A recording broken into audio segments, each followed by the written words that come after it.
Hi అండి, ఎలా ఉన్నారు అందరూ? సూపర్గా ఉన్నారా? సో ఈరోజు బ్రేక్ఫాస్ట్కి అయితే నేను కిచిడి చేశాను.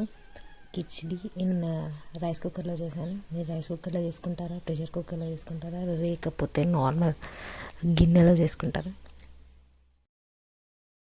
ఇప్పుడైతే టేస్ట్ చూసి ఎలా ఉందో చెప్తాను మీకు. నేనైతే కిచిడి ఎలా వేసాను, ఏమేమి వేసానంటే క్యారెట్,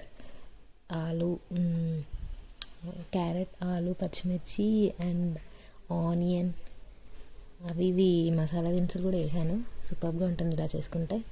అండ్ ఇక్కడ టేస్ట్ చూస్తున్నాను చూడండి ఎలా ఉందో చెప్తున్నాను. మా ఆయనకి యాక్చువల్లీ మా ఆయన జోక్ వేస్తున్నాడు, సో నవ్వుతున్నాను. సో సూపర్గా ఉంటుందండి వేడివేడిగా ఇలా వర్షం పడుతుంటే కిచిడి తింటుంటే. మా ఆయనకి బాక్స్లో కూడా అదే పెట్టాను. బాక్స్లో కూడా అదేనా, ఏం కర్రీ చేయలేదంటే అప్పటికి చేయలేదండి, తర్వాత మా ఆయన వెళ్ళిపోయినాక చేశాను.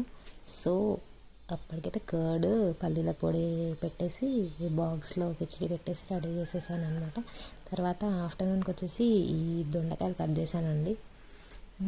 దొండకాయ ఫ్రై చేయడం కోసం కట్ చేస్తున్నాను. అండ్ మీరు దొండకాయ ఫ్రై ఎలా చేస్తారో కామెంట్ చేయండి.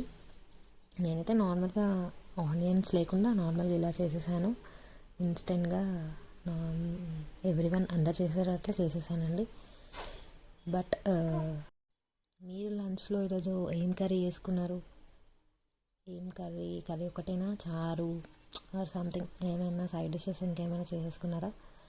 నేనైతే కర్రీ ఒకటే చేసేసానండి with curd.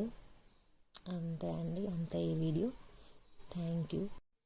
Please do like, share and subscribe to my channel.